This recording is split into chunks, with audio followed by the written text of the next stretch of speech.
আসসালামু আলাইকুম।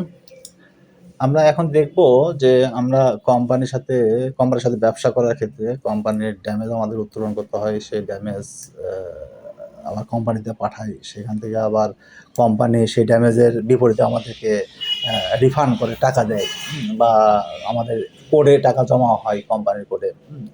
তো আমরা অনেক সময় আমাদের দরকার হইতে পারে যে আমি কবে কোম্পানিতে কত টাকা ড্যামেজ পাঠাইছি, বা কত টাকা অ্যাডজাস্টমেন্ট আসছে, হ্যাঁ, অ্যাডজাস্টমেন্ট কম আসছে কিনা, তো কিংবা আমার কোনো কোন কোন ড্যামেজ পাঠাইছি।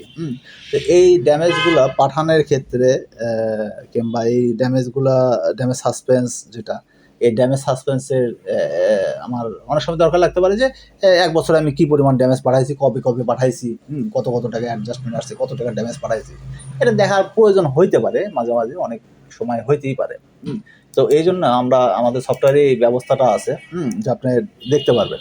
তো আমরা এটা দেখার জন্য দেখেন প্রোডাক্টে যাব। প্রোডাক্টে যে damage suspense list, damage suspense লিস্টে গিয়ে কোম্পানি এখানে যদি আপনি অল করে দেন, তা কোম্পানির লিস্ট আছে। এখানে যদি আপনি অল করে দেন তাহলে আপনি সবগুলো কোম্পানি আপনার যে কয়েকটা লিস্টে আছে সে কয়েকটা সবগুলো কোম্পানির আপনি দেখতে পাবেন।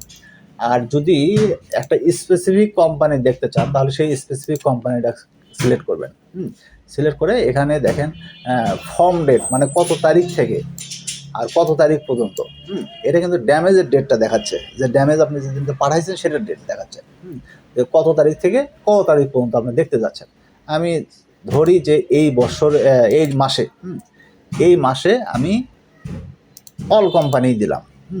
সব কোম্পানিতে আমি কত টাকা ড্যামেজ পাঠাইছি, কত টাকা পাস হয়েছে সেটা দেবো। সার্চে ক্লিক করলে দেখেন আমাকে দেখাচ্ছে যে প্রাণ চকলেট এই কোম্পানির ড্যামেজ আমি পাঠাইছি ১৩২ টাকা ৯২ পয়সা। হ্যাঁ, এটা আমি পাঠাইছি হচ্ছে ২১/১২/২০২৪। আর এটার অ্যাডজাস্টমেন্ট আসছে হচ্ছে, বা আমি এটার কোম্পানি আমাকে ফান্ড দিছে, এই ড্যামেজের বিপরীতে আমাকে দিছে হচ্ছে ১২০ টাকা। তাহলে আমার এখানে কিন্তু দেখতে পাচ্ছি যে আমার এই পারপাস লস হলো কত টাকা, হ্যাঁ, সেটাও দেখতে পাচ্ছি। আবার কবে পাঠাইছি, কবে অ্যাডজাস্টমেন্ট আসছে, হ্যাঁ, কবে আমি টাকাটা পাইছি, এটাও দেখতে পাচ্ছি। আপনি যদি চান এখানে লিস্টে হয়তো বা আরও অনেক থাকতে পারে, কারণ আপনার যদি আরও অনেক বেশি থাকে। আমার এই ১ মাসের ভিতরে এই একটাই আছে এখন এখানে, এই একটাই এন্ট্রি করা আছে, যার কারণে আমাকে এই একটাই দেখাচ্ছে। আবার আপনার যদি একাধিক হয় তাহলে সবগুলোই দেখাবে, সমস্যা এখানে লিস্টে দেখাবে। আচ্ছা, আপনি যদি আরও বেশি দেখতে চান যে না আমি আসলে এই ড্যামেজ সাসপেন্সটা যে পাঠাইছি, এই ড্যামেজ সাসপেন্স এখানে তো খালি কত টাকার, কিন্তু আমি কি প্রোডাক্ট পাঠাইছি, কয় পিস করে পাঠাইছি সেটা আমি দেখতে যাচ্ছি। তাহলে এখানে ডিটেলসে ক্লিক করবেন। ডিটেলসে ক্লিক করলে দেখেন এখানে ডিটেলস দেখাচ্ছে, যে বেবিলন প্রোডাক্ট, বেবিলনটা পাঠাইছেন ১ বক্স। এখানে প্রোডাক্টের ইউনিটটা হচ্ছে বক্স। প্রোডাক্টটা হিসাব করা হয়েছে বক্সে।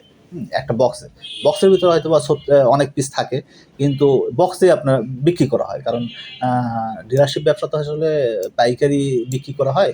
তো এটা তো খুলে না, তো বক্সে বিক্রি করা হয়। অনেক সময় বক্স অথবা কার্টুন, এভাবে দেওয়া হয়। তো বক্সে দেওয়া হয় যেহেতু বক্সে হিসাব করা হয়। তো এখানে দেখাচ্ছে কোয়ান্টিটি ১, আর এখানে ইউনিটটা দেখাচ্ছে বক্স। তার মানে ১ বক্স পাঠাইছি ১৩২ টাকা ৯২ পয়সা ডিপি, হ্যাঁ, ১৩২ টাকা ৯২ পয়সা হিসেবে পাঠাইছি।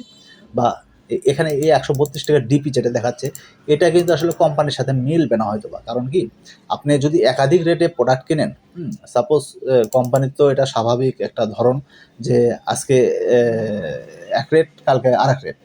আপনি প্রতিনিয়ত যখন কিনতেছেন তখন রেট তো চেঞ্জ করে না, ওরা ফ্রিতে চেঞ্জ হয়ে যায়, হ্যাঁ, ফ্রি কম বেশি করে, যার কারণে রেটটা চেঞ্জ হয়ে যায়। তাছাড়া তো ডিপি ঠিকই থাকে, অনেক সময় হঠাৎ ডিপি চেঞ্জ হয়।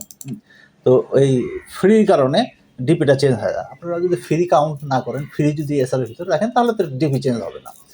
তো এখানে তাহলে এই ডিপিটা এখানে যে এই ড্যামেজ সাসপেন্সে, মনে রাখবেন যে এই ড্যামেজ সাসপেন্সে যে ডিপিটা দেখাবে সেটা আসলে আপনি যে কিনতেছেন আপনার এভারেজ প্রাইস কত টাকা পড়তেছে। কারণ কি, আপনি ঘরে মাল থাকতেই তো আবার মাল নিয়ে আসা হয়। তো সাপোজ মনে করেন যে ১০ কার্টুন মাল আছে ১২০ টাকা রেটে, বা এই যে ১৪০ টাকা রেটে, আর 10 কার্টন পরে আবার ওই 10 কার্টন থাকতে আমি 10 কার্টন আবার অর্ডার করলাম। সেই 10 কার্টন হয়তো বা 150 টাকা। তাহলে দুটো মিলে এভারেজ করে কিন্তু 145 টাকা হয়ে গেল। তা আমার এখানে দেখাচ্ছে এই এভারেজটাই, আমার এভারেজটাই দেখাবে, কিন্তু এটা এই এভারেজ করার কারণে যে আপনার লাভ কম বেশি হবে তা কিন্তু না। কারণ আপনি ওই 10 পিস কিন্তু 130 টাকা যেটা সেটা 35 টাকা বিক্রি করবেন, আবার 35 টাকা যেটা সেটা কিন্তু 40 টাকা বিক্রি করবেন। আপনি এভারেজ প্রাইস করলে কিন্তু আপনার লাভ লসে কোনো এফেক্ট পড়বে না। কিন্তু সফটওয়্যারে আসলে ওইভাবে আলাদা আলাদা রেটে আলাদা আলাদাভাবে স্তরভাবে রাখা, এটা আসলে একটু জটিল বিষয়। যার কারণে আমরা এখানে সহজকরণের কারণে এখানে এই এভারেজ করে দিছি। তো এটা তো আপনার লাভ ক্ষতির কোনো সমস্যা হবে না। এটা জাস্ট খালি দেখার জন্য যে আপনার এভারেজে যেই রেটটা আসতেছে সেটার সাথে আপনার আসলে কত টাকা সাসপেন্সে থেকে লস হচ্ছে কিংবা বাড়তি আসতেছে। কারণ অনেক সময় বাড়তি টাকাও আসতে পারে, অনেক সময় কম টাকাও আসতে পারে। কিন্তু আপনারা ডিপির সাথে মিলাই দেখবেন, যেটা ডিপি, ডিপিটা হচ্ছে যে এই প্রোডাক্টের আমাদের প্রোডাক্টের যে ডিপি, এখানে মিলাই দেখবেন যে এই ডিপি অনুযায়ী কোম্পানি আমাকে টাকা দিচ্ছে কিনা।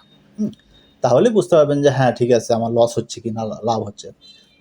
তো আমরা এভাবে তাহলে আমাদের ড্যামেজের হিস্টোরিটা আমরা দেখতে পাচ্ছি। যে আমি কোম্পানির সাথে কত টাকা ড্যামেজ পাঠাইলাম কোম্পানিতে, কোম্পানি আমাকে কত টাকা সেই ড্যামেজের করসপন্ডিং টাকা দিল, কবে পাঠাইলাম, কবে আর কবে আমাকে সে ড্যামেজের টাকা দিল, এগুলা অনেক সময় দরকার লাগবে, তখন আপনারা দেখে নিতে পারবেন।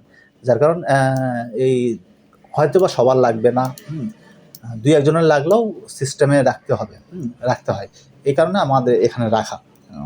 তো আপনাদের যদি এই ধরনের কোনো বুঝতে কোনো সমস্যা হয় তাহলে অবশ্যই দেখেন এখানে হেল্পলাইন নাম্বার দেওয়া আছে, আপনারা সব জায়গাতেই আপনার এই হেল্পলাইন নাম্বারটা পাবেন। এটা হোয়াটসঅ্যাপও করা আছে। যে কোনো প্রয়োজনে যে কোনো কিছু যদি বুঝতে সমস্যা হয় কিংবা আপনাদের কোনো প্রশ্ন থাকে তাহলে অবশ্যই হেল্পলাইন নাম্বারে আমাদের যোগাযোগ করবেন, আমরা অবশ্যই ব্যাখ্যা করে দেবো। ধন্যবাদ।